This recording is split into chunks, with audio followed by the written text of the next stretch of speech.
दोस्तों, group 5 staff nurse, paramedical एवं अन्य पदों हेतु सामूहिक भर्ती परीक्षा 2024 के लिए आप किस तरह से ऑनलाइन आवेदन कर सकते हैं, इसका complete process A to Z process आज के इस वीडियो में आपको बताने वाला हूं। सो फ्रेंड्स, सबसे पहले हम इसकी ऑफिशियल वेबसाइट पर आ जाते हैं esb.mponline.gov.in। लिंक आपको नीचे डिस्क्रिप्शन में देखने को मिल जाएगा। जैसे उस पर आप क्लिक करेंगे तो आपके सामने ये वाला पेज आ जाएगा। अब यहाँ पर आप देख सकते हैं उपलब्ध सेवाओं के अंतर्गत आपको यहाँ पर आवेदन की लिंक देखने को मिल जाएगी। आवेदन दोस्तों मैं यहाँ पर आपको बता दूं 30 दिसंबर से स्टार्ट हो चुका है और इसकी जो लास्ट डेट है वहां पर 13 जनवरी 2025 रखी गई है। सो फ्रेंड्स, इसको आप किस तरह से अप्लाई कर सकते हैं उसके लिए देखिए यहाँ पर आवेदन पत्र के सामने आपको एक ग्रीन कलर का आइकन दिया गया है। इस पर आपको क्लिक कर देना अप्लाई बटन पर। उसके बाद दोस्तों आपके सामने इस तरह से देखिए डिक्लेरेशन आ जाएगा। यहाँ पर आप चेक बॉक्स पर टिक करके आगे बढ़ जाएंगे। अब यहाँ पर आप देखेंगे आपसे सामान्य पंजीकरण क्रमांक और आपका डेट ऑफ बर्थ मांग रहा है। तो ये सामान्य पंजीकरण क्रमांक क्या होता है मैं आप सभी को बता दूं। अगर आप व्यापम में पहली बार कोई फॉर्म भर रहे हैं या फिर ईएसबी में पहली बार कोई फॉर्म भर रहे हैं तो आपके पास ईएसबी का प्रोफाइल होना चाहिए। अगर आपके पास ईएसबी का प्रोफाइल नहीं होगा तो आप किसी वैकेंसी के लिए अप्लाई नहीं कर सकते हैं। तो सबसे पहले हम चल के देखते हैं कि आप किस तरह से एमपी ईएसबी प्रोफाइल या फिर जिसे हम व्यापम प्रोफाइल भी बोलते हैं किस तरह से बना सकते हैं। उसके बाद यहाँ पर हम फॉर्म भर पाएंगे। अगर आपका पहले से प्रोफाइल बना हुआ है तो आप प्रोफाइल क्रिएशन का पार्ट स्किप करके सीधा यहाँ पर एप्लीकेशन वाला प्रोसेस देख सकते हैं। तो चलिए यहाँ पर प्रोफाइल बनाने के लिए हम वापस से होम पेज पर चलते हैं और प्रोफाइल बनाने के लिए उम्मीदवार प्रोफाइलिंग वाले ऑप्शन पर आपको चले जाना है। यहाँ पर आप देख सकते हैं नया प्रोफाइल बना सकते हैं व्यापम पंजीयन फॉर्म। उसके अलावा अगर आपका प्रोफाइल पहले से बना हुआ है तो उसमें आप संशोधन भी कर सकते हैं, यानी करेक्शन कर सकते हैं। अगर करेक्शन पर आपको वीडियो देखना है तो आप मुझे कमेंट करके बताइएगा, उसके लिए मैं एक अलग से वीडियो लेकर आ जाऊंगा। फिलहाल यहाँ पर हम नया प्रोफाइल बनाते हैं। प्रोफाइल पंजीकरण फॉर्म वाले ऑप्शन पर हम क्लिक करेंगे। उसके बाद दोस्तों यहाँ पर आपको यहाँ पर आपसे पूछ रहा है कि आपके पास पहले से व्यापम प्रोफाइल है। तो अगर है तो आप हाँ करेंगे, नहीं है अगर आप पहली बार बना रहे हो तो सिंपली आपको नहीं वाले ऑप्शन पर क्लिक कर देना है। देन आप नीचे आएंगे। अब यहाँ पर देखिए आपसे एक मोबाइल नंबर और एक ईमेल आईडी आपसे पूछ रहा है। तो मोबाइल नंबर ईमेल आईडी आपको डालकर नीचे कैप्चा कोड डालकर ओटीपी प्राप्त करने वाले ऑप्शन पर क्लिक करना है। उसके बाद आपके नंबर पर एक ओटीपी आ जाएगा। ओटीपी आपको डालकर ओटीपी सत्यापन करने वाले ऑप्शन पर क्लिक करना है। अब देखिए यहाँ पर अगर आपका प्रोफाइल पहले से बना होगा तो नीचे आपका एप्लीकेशन नंबर आ जाएगा और अगर आप पहली बार बना रहे हैं तो यहाँ पर आपके सामने पंजीयन करने का ऑप्शन आएगा। तो सिंपली आपको पंजीयन करने वाले ऑप्शन पर क्लिक कर देना है। जैसे ही आप पंजीयन करने वाले ऑप्शन पर क्लिक करते हैं तो इसका जो एप्लीकेशन नंबर और जो पासवर्ड है वो आपके मोबाइल नंबर पर आपको भेज दिया जाएगा। उसके बाद हम आगे का प्रोसेस करेंगे। तो उसके लिए यहाँ पर हम वापस से होम पेज पर आएंगे, उम्मीदवार प्रोफाइलिंग में जाएंगे। अगेन यहाँ पर हमें प्रोफाइल पंजीकरण फॉर्म वाले ऑप्शन पर क्लिक कर देना है। लेकिन अब इस बार यहाँ पर ये पूछ रहा है कि आपके पास पहले से प्रोफाइल आईडी है, तो यहाँ पर अब आपको हाँ करना है और जो एप्लीकेशन नंबर और जो पासवर्ड आपके पास आया है वो एप्लीकेशन नंबर पासवर्ड डालकर कैप्चा कोड डालकर लॉगिन के ऑप्शन पर क्लिक करना है। लॉगिन करने के बाद अब यहाँ पर आपको अपना ईकेवाईसी कंप्लीट करना होगा। तो उसके लिए देखिए आपके सामने ऑप्शन है कि आपके पास आधार क्रमांक है, यहाँ पर आप हाँ पर क्लिक करेंगे। देन यहाँ पर आपको विकल्प का चयन करना है। आप ईकेवाईसी ओटीपी के द्वारा करना चाहते हैं फिर बायोमेट्रिक के द्वारा करना चाहते हैं। तो यहाँ पर अगर आपके आधार कार्ड में मोबाइल नंबर लिंक है तो यहाँ पर आप ईकेवाईसी ओटीपी के द्वारा ऑप्शन पर क्लिक करेंगे। उसके बाद यहाँ पर आप आगे बढ़ाने वाले ऑप्शन पर क्लिक करेंगे। उसके बाद नीचे यहाँ पर देखिए आपके सामने आधार क्रमांक आपसे पूछेगा, तो यहाँ पर आपको अपना आधार क्रमांक डाल देना है। देन यहाँ पर आपको चेक बॉक्स पर टिक करना है। उसके बाद नीचे आपको कैप्चा कोड दिया गया है, कैप्चा कोड एंटर करके जनरेट ई केवाईसी ओटीपी वाले ऑप्शन पर आप क्लिक करेंगे। उसके बाद आपके आधार कार्ड से रजिस्टर्ड मोबाइल नंबर पर आपको एक ओटीपी सेंड किया जाएगा। वो ओटीपी यहाँ पर एंटर करके नीचे चेक बॉक्स पर टिक करके गेट डिटेल्स वाले ऑप्शन पर क्लिक करना है। उसके बाद दोस्तों यहाँ पर आपका जो एप्लीकेशन फॉर्म है, रजिस्ट्रेशन फॉर्म है, वो ओपन हो जाएगा। अब यहाँ पर आपको अपनी पूरी जानकारी फिल करना है, जैसे कि मैंने फिल करके रखी हुई है। सबसे पहले आपको व्यक्तिगत विवरण में आवेदक का नाम, अपना नाम डालना है, केवल फर्स्ट नेम आपको डालना है। उसके बाद उपनाम, अगर आपका सरनेम है तो यहाँ पर आप डालेंगे, नहीं है तो यहाँ पर आप NA यानी कि नॉट एप्लीकेबल लिख सकते हैं। उसके बाद पिता का नाम आपको डालना है जैसा कि आपकी मार्कशीट में दिया हुआ है। उसके बाद आपको अपनी माता का नाम डालना है, अपना डेट ऑफ बर्थ डालना है। यहाँ पर क्लिक करेंगे आप तो कैलेंडर ओपन हो जाएगा। यहाँ पर आप अपना डेट ऑफ बर्थ सेलेक्ट कर सकते हैं। उसके बाद और नीचे आप आएंगे तो यहाँ पर आपसे पूछ रहा है कि आप मध्य प्रदेश के मूल निवासी हैं, क्या आप मध्य प्रदेश के स्थायी निवासी हैं, तो यहाँ पर हैं तो हाँ पर क्लिक करेंगे। उसके बाद अपना जेंडर सेलेक्ट करेंगे, पुरुष महिला। उसके बाद अपनी श्रेणी यानी कैटेगरी ST SC OBC जो भी आप हैं उस पर आप टिक करेंगे। उसके बाद पूछ रहा है क्या आप EWS कैटेगरी में आते हैं, तो आते हैं तो हाँ करेंगे। उसकी इन्फॉर्मेशन फिल करेंगे। उसके बाद आपसे पूछ रहा है आपका हाईएस्ट क्वालिफिकेशन, तो यहाँ पर आपने क्या कर रखा है, 10th है, 12th है, डिप्लोमा है, ITI है, इंजीनियरिंग स्नातक जो भी है वो यहाँ पर आप सेलेक्ट करेंगे। निवास का स्थान आपका ग्रामीण है शहरी वो सेलेक्ट करेंगे। उसके बाद अगर आपको किसी तरह की डिसेबिलिटी है जो कि 40% से ज़्यादा है तो उसकी इन्फॉर्मेशन यहाँ पर आप फिल करेंगे, हाँ पर टिक करेंगे। किस तरह की विकलांगता है उसकी जानकारी डालेंगे। अगर नहीं है तो सिंपली यहाँ पर आपको नहीं वाले ऑप्शन पर क्लिक कर देना है। देन और नीचे आप यहाँ पर आएंगे तो आपसे पूछ रहा है वैवाहिक विवरण, अगर आपकी शादी हो गई तो यहाँ पर आप हाँ करेंगे। शादी की तिथि डालेंगे, जीवित बच्चों की संख्या डालेंगे, अंतिम बच्चे की जन्म तिथि डालेंगे। और यहाँ पर अगर आपकी शादी नहीं हुई तो सिंपली आपको नहीं वाले ऑप्शन पर क्लिक कर देना है। थोड़ा और नीचे आएंगे तो यहाँ पर पत्र व्यवहार के लिए वर्तमान पता आपको डालना है। तो जो भी आपका प्रेजेंट एड्रेस है, मकान नंबर, क्षेत्र, कॉलोनी का नाम, गली मोहल्ले, गांव का नाम, शहर, तहसील का नाम, आपका राज्य, आपका जिला और आपका एरिया पिन कोड यहाँ पर आपको डाल देना है। नीचे आपका मोबाइल नंबर और आपकी ईमेल आईडी आ रही है। चाहे तो यहाँ पर आप ईमेल आईडी चेंज कर सकते हैं लेकिन मोबाइल नंबर यहाँ पर चेंज नहीं होगा। स्क्रॉल कर थोड़ा और नीचे आएंगे तो यहाँ पर देखिए संलग्न दस्तावेज आपसे पूछ रहा है। तो सबसे पहले आवेदक के शरीर का स्थायी चिन्ह, तो यहाँ पर एक कोई भी आइडेंटिफिकेशन मार्क आपको डाल देना है। आपके बॉडी में कहीं भी तिल होगा, कटे फटे का निशान होगा या फिर जले का निशान होगा जो कि परमानेंट है, वो यहाँ पर आपको डाल देना है। उसके बाद आपसे पूछ रहा है कि यहाँ पर परीक्षा कक्ष में प्रस्तुत किया जाने वाला कोई भी एक पहचान पत्र, तो यहाँ पर हमने आधार कार्ड डाल दिया है। नीचे ऑटोमेटिक आपका आधार कार्ड नंबर आ जाएगा। आप नीचे जाएंगे, बायोमेट्रिक परीक्षण का विवरण पूछ रहा है, तो क्या आपको बायोमेट्रिक फिंगरप्रिंट में कोई समस्या है तो हाँ करेंगे, अदरवाइज यहाँ पर आपको सिंपली नहीं वाला ऑप्शन टिक रहने देना है। उसके बाद यहाँ पर सबसे नीचे घोषणा पत्र दिया हो तो यहाँ पर आपको चेकबॉक्स पर टिक करना है, पंजीकरण करने वाले ऑप्शन पर क्लिक करना है। तो उसके बाद यहाँ पर आपकी जो जानकारी है वो देखिए सेव हो चुकी है। अब यहाँ पर आप नेक्स्ट पेज में आ चुके हैं जहाँ पर आपको डॉक्यूमेंट अपलोड करना है। तो आप देख सकते हैं यहाँ पर आपको अपना एक फोटोग्राफ, अपना सिग्नेचर और अपना हैंड रिटन टेक्स्ट अपलोड करना है। दोस्तों यहाँ पर व्यापम प्रोफाइल में काफी सिंपल कर दिया गया। पहले आपको एक पूरा टेम्पलेट अपलोड करना होता था, बट यहाँ पर आप अलग अलग अपना फोटो, साइन और जो हैंड रिटन टेक्स्ट वो अपलोड कर सकते हैं, जो कि काफी आसान है। तो यहाँ पर जो हैंड रिटन टेक्स्ट है वो आपको कैसे तैयार करना है और फोटो साइन आपको यहाँ पर देखिए थोड़ा सा आप ऊपर आएंगे तो यहाँ पर आपको एक डाउनलोड टेम्पलेट का ऑप्शन दिया गया, इस पर आप क्लिक कर देंगे। तो देखिए कुछ इस तरह का यहाँ पर आपको हैंड रिटन टेक्स्ट दिया गया है, इस तरह से आपको लिखना है। ऊपर देखिए आपको स्व घोषणा सेल्फ डिक्लेरेशन दिया गया है। तो यहाँ पर आप ये हिंदी वाला या फिर हिंदी के, अगर आप हिंदी नहीं लिखना चाहते हैं तो आप इंग्लिश वाला इस बॉक्स के अंदर लिख सकते हैं, या फिर आप ब्लैंक पेज में भी लिख सकते हैं, कोई दिक्कत नहीं है। आपको इतने स्पेस में लिखना है, इसलिए आपको मैंने टेम्पलेट दिखा दिया है। तो आप इस तरह से यहाँ पर हिंदी वाला या फिर इंग्लिश वाला टेक्स्ट लिख लेंगे। उसके बाद उसकी फोटो क्लिक कर लेंगे, अगर आप मोबाइल से बना रहे हैं फिर उसको आप स्कैन कर लेंगे और यहाँ पर बारी बारी से तीनों चीजें आपको अपलोड कर देना है। दोस्तों अपलोड करने से पहले आपको साइज का ध्यान रखना है। यहाँ पर देखिए 220 केबी से ज्यादा साइज नहीं होना चाहिए, तो वो आप यहाँ पर चेक कर लेंगे। और अगर आपका साइज ज्यादा है तो आप सिंपली कोई भी एआई टूल से गूगल में आप सर्च कर देंगे डॉक्यूमेंट रिसाइजर, तो वहां से आप अपने अकॉर्डिंग यहाँ पर साइज चेंज कर सकते हैं कोई भी एआई टूल यूज करके। तो यहाँ पर सबसे पहले हमें फोटो अपलोड करना है, तो यहाँ पर हम ब्राउज पर क्लिक करेंगे और फोटो सेलेक्ट करेंगे। तो यहाँ पर फोटो ब्राउज करने के बाद आप देख सकते हैं आपके सामने फोटो आ जाएगी। अब यहाँ पर आपको क्रॉप टूल से इस फोटो क्रॉप कर लेना है। देन यहाँ पर राइट टिक पर आप क्लिक करेंगे तो आपका फोटो आपके सामने आ जाएगा। अब इसी तरह से आपको यहाँ पर सिग्नेचर अपलोड करना है, तो यहाँ पर आपको सिग्नेचर ब्राउज कर लेना है। अब देखिए यहाँ पर जैसे ही आप टेम्पलेट अपलोड करते हैं या फिर फोटो सिग्नेचर अपलोड करते हैं तो आपके सामने एक प्रॉब्लम जाएगी। यहाँ पर क्रॉप करते समय हो सकता है कि आपका टेक्स्ट या फिर आपके सिग्नेचर इस बॉक्स के बाहर जा रहे हैं। तो आपको क्या करना है, आपको एक ट्रिक यूज करना है।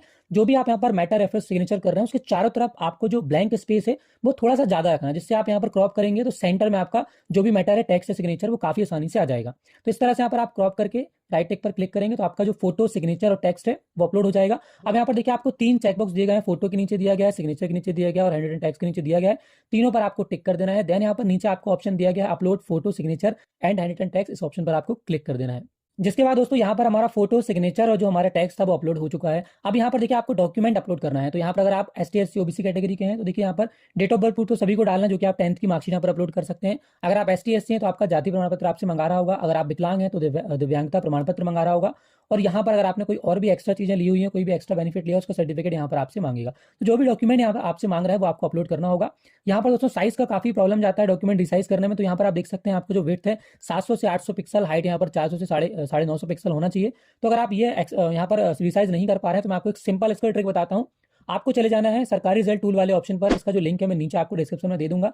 काफी आसानी से यहाँ से आप रिसाइज कर सकते हैं। सिंपली आपको यहाँ पर आकर सेलेक्ट फाइल में क्लिक करके वो डॉक्यूमेंट अपलोड करना, सेलेक्ट कर लेना है जो कि आप रिसाइज करना चाहते हैं। मैं केवल एक डॉक्यूमेंट यहाँ पर आपको रिसाइज करके दिखा देता हूँ। तो यहाँ पर आप देख सकते हैं मैंने डॉक्यूमेंट सेलेक्ट कर रखा है पहले से। आप सिंपली यहाँ पर आपको देखिए कस्टम साइज वाले ऑप्शन पर चले जाना है और यहाँ पर आपको एक ऑप्शन मिलेगा MPPB मार्कशीट एंड सर्टिफिकेट, इस ऑप्शन पर आपको क्लिक कर देना है, सेलेक्ट कर लेना है इस ऑप्शन को। उसके बाद सिंपली यहाँ पर आपको नीचे रिसाइज का ऑप्शन दिया गया है, रिसाइज पर आप क्लिक कर देंगे तो ये जो वेबसाइट है, ये जो टूल है, काफी आसानी से आपका जो डॉक्यूमेंट है उसको रिसाइज करके दे देता है। सिंपली यहाँ पर आप डाउनलोड इमेज में क्लिक करके इस डॉक्यूमेंट को डाउनलोड कर सकते हैं और उसके बाद यहाँ पर चूज फाइल में क्लिक करके उस डॉक्यूमेंट को अपलोड कर सकते हैं। इसी तरह से जो भी डॉक्यूमेंट आपको रिसाइज करना है, सेम प्रोसेस है, डॉक्यूमेंट को सरकारी रिजल्ट टूल वाले वेबसाइट पर जाकर अपलोड कीजिए और जो ऑप्शन मैंने आपको बताया था वो ऑप्शन सेलेक्ट करके उसको काफी आसानी से रिसाइज करके डाउनलोड कर सकते हैं। तो आप देख सकते हैं हमने यहाँ पर सारे डॉक्यूमेंट उसी टूल से रिसाइज करके बारी बारी से चूज फाइल में क्लिक करके सेलेक्ट करके उसको अपलोड कर दिया है। अब यहाँ पर हमारा सारा प्रोसेस कंप्लीट हो गया। सिंपली हम सबमिट डिटेल्स वाले ऑप्शन पर क्लिक कर देंगे। जिसके बाद दोस्तों आप देख सकते हैं यहाँ पर हमारा जो व्यापम प्रोफाइल या फिर ESD प्रोफाइल है वो बनके तैयार हो चुका है। काफी आसानी से हमने यहाँ पर प्रोफाइल बना लिया। अब दोस्तों जैसे यहाँ पर हमारा व्यापम प्रोफाइल बन जाता है तो यहाँ पर हम आवेदन करेंगे। आवेदन करने के लिए वापस से हमें होम पेज पर आना है और यहाँ पर आवेदन पत्र के सामने यहाँ पर अप्लाई बटन पर क्लिक करना है। अब जैसे आप अपना प्रोफाइल क्रिएट कर लेते हैं तो आपको एक एप्लीकेशन नंबर जो कि आपका सामान्य पंजीकरण क्रमांक होता है वो यहाँ पर आपको एंटर करना है। नीचे अपना डेट ऑफ बर्थ डालना है, कैप्चा कोड डालकर सत्यापित कर आगे बढ़ाएं वाले ऑप्शन पर क्लिक करना है। जिसके बाद कुछ इस तरह से आपका आवेदन ओपन हो जाएगा। अब यहाँ पर आपको सिंपली नीचे आकर आगे बढ़ाएं वाले ऑप्शन पर क्लिक कर देना है। अब अगले पेज में यहाँ पर आपका जो आवेदन है देखिए ओपन हो चुका है। आपको डायरेक्ट यहाँ पर आ जाना है पॉइंट नंबर 34 पर, यहाँ से आपका आवेदन शुरू होता है। तो यहाँ पर सबसे पहले आपको अपना क्लास डालना है, संवर्ग डालना है। अगर आप भूतपूर्व सैनिक, दिव्यांग या फिर संविदा कर्मी है तो उसकी जानकारी यहाँ पर आप देंगे। अगर कुछ भी नहीं है तो सिंपली बिना वर्ग वाले ऑप्शन में क्लिक करके नीचे आ जाएंगे। अब यहाँ पर आप देखिए अगर आयु में छूट लेना चाहते हैं आयु सीमा में तो आपको कुछ कैटेगरी दी गई है। पॉइंट नंबर 35 से 44 तक इनमें से किसी भी एक कैटेगरी में अगर आप आते हैं तो उसके लिए आप यहाँ पर आयु में छूट ले सकते हैं। जैसे कि यहाँ पर देखिए आपसे पूछ रहा है कि आप भूतपूर्व सैनिक हैं, क्या आप पूर्णकालीन कैडेट अनुदेशक हैं, या फिर आप मध्य प्रदेश शासन के अधीन छटनीशुदा कर्मचारी हैं, क्या आप विधवा हैं, परित्यक्ता या तलाकशुदा हैं। इस तरह कोई भी अगर आप कैटेगरी में आते हैं जैसे कि विक्रम पुरस्कार, तो यहाँ पर आपको सिलेक्ट कर लेना, उसकी जानकारी यहाँ पर आपको फिल कर देना है। अगर कुछ भी नहीं है तो यहाँ पर आपको सारे ऑप्शन पर सिंपली देखिए हाँ और नहीं का ऑप्शन दिख रहा है। तो अगर आप किसी भी कैटेगरी में नहीं आते हैं तो आपको सभी ऑप्शन में यहाँ पर नहीं वाले ऑप्शन पर क्लिक कर देना है। देन यहाँ पर देखिए पॉइंट नंबर 44 में भी आपसे पूछ रहा है कि नीचे कुछ आपको यहाँ पर पॉइंट्स दिए गए हैं, अगर आप इसमें से किसी में भी आते हैं तो यहाँ पर आप वो सेलेक्ट कर सकते हैं हाँ वाले ऑप्शन में क्लिक करके, और अगर कुछ भी नहीं आते तो सिंपली यहाँ पर भी आपको नहीं वाले ऑप्शन पर क्लिक कर देना है। देन आप आ जाएंगे यहाँ पर नीचे। अब यहाँ पर देखिए आपको तकनीकी प्रश्न पत्र का विवरण सेलेक्ट करना है। तो यहाँ पर सबसे पहले तो मैं आपको बता दूं कि आप यहाँ पर तकनीकी प्रश्न पत्र सेलेक्ट करें इससे पहले आपको इसका जो नोटिफिकेशन है वो एक बार जाकर चेक कर लेना। उसका लिंक मैं नीचे आपको दे दूंगा डिस्क्रिप्शन में। तो वहां पर आप जिस भी पोस्ट के लिए एप्लीकेशन कर रहे हैं, क्या आप उस पोस्ट के लिए एलिजिबल हैं, तो वो जाकर आपको चेक कर लेना। उस पोस्ट के लिए कितनी पात्रता है, कितना क्वालिफिकेशन, कितनी शैक्षणिक योग्यता आपसे मांगी गई है, वो जाकर आप चेक कर सकते हैं। यहाँ पर ऊपर देखिए आपको स्पष्ट दिया गया है, नियम पुस्तिका का अध्ययन एक बार आपको करना है। और यहाँ पर मैं आपको एक बात और बता दूं, अगर एक से ज्यादा पोस्ट के लिए आप एलिजिबल है, अगर आप पात्र हैं, तो यहाँ पर आप एक ही आवेदन में एक से ज्यादा प्रश्न पत्र का चयन कर सकते हैं। तो यहाँ पर आप देख सकते हैं, यहाँ पर आपको क्रमांक दिए गए हैं, तो इसके सामने आपको पेपर कोड दिया गया। जैसे अगर आप फॉर एग्जांपल नर्सिंग ऑफिसर के लिए अप्लाई करना चाहते हैं, स्टाफ नर्स, मेल नर्स के लिए अप्लाई करना चाहते हैं, तो आपको पेपर कोड ए में क्लिक करना है। अब सपोज यहाँ पर अगर आप किसी और भी पद के लिए एलिजिबल हैं, जैसे कि आप यहाँ पर ओटी टेक्नीशियन के लिए एलिजिबल हैं या फिर फार्मासिस्ट ग्रेड 2 के लिए एलिजिबल हैं, तो उसके सामने भी यहाँ पर आपको टिक करना होगा। कहने का मतलब है कि जितने भी पद के लिए आप आवेदन कर रहे हैं उसके सामने सिंपली यहाँ पर आपको क्लिक कर देना है। उसके बाद यहाँ पर आप देखिए नीचे आ जाएंगे। अब यहाँ पर आपको click here to select preferences उस ऑप्शन पर आपको क्लिक कर देना है। जिसके बाद यहाँ पर आप देख सकते हैं आपको पदों की प्राथमिकता का चयन करना है। वो कैसे करना है मैं आपको बताता हूँ। यहाँ पर देखिए आपको लेफ्ट हैंड साइड सारे पोस्ट जो भी आपने ऊपर पद पेपर कोड सेलेक्ट किए हैं वो यहाँ पर देखिए आपके सामने आ चुके हैं। जैसे कि यहाँ पर सबसे पहले मेल नर्स आ रहा है, ठीक है, फार्मासिस्ट ग्रेड 2 आ रहा है। फार्मासिस्ट ग्रेड 2 में यहाँ एक से ज्यादा अगर पद हैं अलग अलग जगहों पर, तो यहाँ पर आपको अलग अलग ऑप्शन देखने को मिलेंगे। जैसे कि यहाँ पर देखिए ये रीवा में फार्मासिस्ट ग्रेड 2, और ये जो फार्मासिस्ट ग्रेड 2 है ये शिवपुरी में है। उसके अलावा देखिए फार्मासिस्ट ग्रेड 2 की एक और पोस्ट है जो कि रतलाम में है। तो अब यहाँ पर आपको प्रेफरेंसेस देना, मतलब पहले आपको किसका चयन करना है उसके बाद किसका चयन करना है वो आपको प्रेफरेंसेस देना है। तो उसके लिए आपको क्या करना है, देखिए जैसे कि अगर आप मेल नर्स के लिए अप्लाई कर रहे हैं, सबसे पहले यहाँ पर आपको हाँ वाले ऑप्शन में क्लिक करना है। पद चुनने में यहाँ पर देखिए आपको कोड दिया गया, इस पर आप क्लिक करेंगे। तो जो भी आप यहाँ से चयन करते हैं, जो भी आप सेलेक्ट करते हैं, राइट हैंड साइड देखिए यहाँ पर ये सेलेक्ट होके आ चुका है। अब यहाँ पर अगर आपको फार्मासिस्ट ग्रेड 2 का भी डालना है, फार्मासिस्ट ग्रेड 2 का यहाँ पर शिवपुरी में डालना है, तो यहाँ पर देखिए आप हाँ वाले ऑप्शन में क्लिक करेंगे। यहाँ पर आप कोड सेलेक्ट करेंगे, तो आपने जो भी यहाँ पर पोस्ट सेलेक्ट की है वो राइट हैंड साइड यहाँ पर देखिए आ जाएगी। अब यहाँ पर आप एक से ज्यादा का चयन कर सकते हैं, जितने ऑप्शन आपके सामने आ रहे हैं और आप यहाँ पर जिसके लिए एलिजिबल हैं। अब यहाँ पर आप देखिए ऊपर नीचे कर सकते हैं इनको चाहें तो। अगर आपको प्राथमिकता का क्रम बदलना है तो यहाँ पर जैसे कि हमें सेकंड वाला फर्स्ट में करना है, सेकंड वाले को हम क्लिक करेंगे। उसके बाद यहाँ पर देखिए आपको अप एरो डाउन एरो दिया गया है, ऊपर करना है तो यहाँ पर आप ऊपर वाले में क्लिक कर देंगे तो आपका जो पोस्ट है वो ऊपर चला जाएगा। इस तरह से यहाँ पर आपको पद का जो प्राथमिकता का चयन है वो आपको कर लेना है। उसके बाद यहाँ पर जैसे आप पोस्ट प्रेफरेंसेस दे देते हैं तो आपको नीचे आ जाना है। अब यहाँ पर देखिए आपको सबसे पहले मध्य प्रदेश राज्य के रोजगार कार्यालय में जीवित पंजीयन आपसे मांग रहा है, मतलब आपके पास रोजगार पंजीयन यहाँ पर होना चाहिए। अगर आपका रोजगार पंजीयन नहीं, सबसे पहले आपको जाकर रोजगार पंजीयन करना होगा। वो कैसे करना उस पर मैंने पहले से वीडियो बनाया हुआ है, लिंक आपको नीचे मिल जाएगा डिस्क्रिप्शन में, जाकर आप वॉच कर सकते हैं। अब यहाँ पर देखकर आपका रोजगार पंजीयन है जो कि कंपलसरी आपके पास होना चाहिए, तो यहाँ पर आप हाँ वाले ऑप्शन में क्लिक करेंगे। यहाँ पर अपना पंजीयन क्रमांक डालेंगे, पंजीयन की दिनांक डालेंगे, किस डेट में आपने रजिस्ट्रेशन किया है और किस जिले से आपने पंजीयन किया, वो जिले का चयन यहाँ से आपको कर लेना है। उसके बाद आप नीचे आ जाएंगे। अब यहाँ पर देखिए पॉइंट नंबर 46 में आपसे पूछ रहा है क्या आप जो भी आपने पोस्ट यहाँ पर सेलेक्ट की है उसके लिए आप शैक्षणिक योग्यता रखते हैं, अर्हता रखते हैं, तो यहाँ पर आपको हाँ पर क्लिक करना है। उसके बाद क्या आपके पास समग्र आईडी क्रमांक है, 48 में पूछ रहा है, तो यहाँ पर आपको हाँ करना है। अगर आपके पास समग्र आईडी है तो आवेदक का समग्र क्रमांक 49 नंबर पॉइंट में आपसे मांग रहा है। अगर आपके पास समग्र आईडी तो यहाँ पर आपको दर्ज कर देना है। उसके बाद आप नीचे जाएंगे पॉइंट नंबर 50 में। अब यहाँ पर देखिए आपको प्राथमिकता में अपना कौन सा आप एग्जाम सेंटर डालना चाहते हैं। 4 एग्जाम सेंटर यहाँ पर आपको डालना है। तो सबसे पहले आप कौन सा डालना चाहते हैं, प्राथमिकता क्रम 1 में क्लिक करेंगे और जो भी एग्जाम सेंटर आप यहाँ पर डालना चाहते हैं उसको आप सेलेक्ट कर लेंगे। उसके बाद सेकंड नंबर में जो डालना चाहते हैं उसको यहाँ सेलेक्ट कर लेंगे। बस आपको रिपीट नहीं करना है, 4 अलग अलग एग्जाम सेंटर यहाँ पर आपको सेलेक्ट कर लेना है। उसके बाद आप नीचे जाएंगे। अब यहाँ पर आपको घोषणा पत्र के नीचे देखिए डिक्लेरेशन में चेकबॉक्स पर टिक करना है। उसके बाद यहाँ पर आपको एक बार फॉर्म वेरीफाई कर लेना है, आपने जो भी जानकारी डाली वो सारी सही होना चाहिए। अगर सारी जानकारी आपकी सही है तो यहाँ पर सिंपली आपको आगे बढ़ाए वाले ऑप्शन पर क्लिक करना है।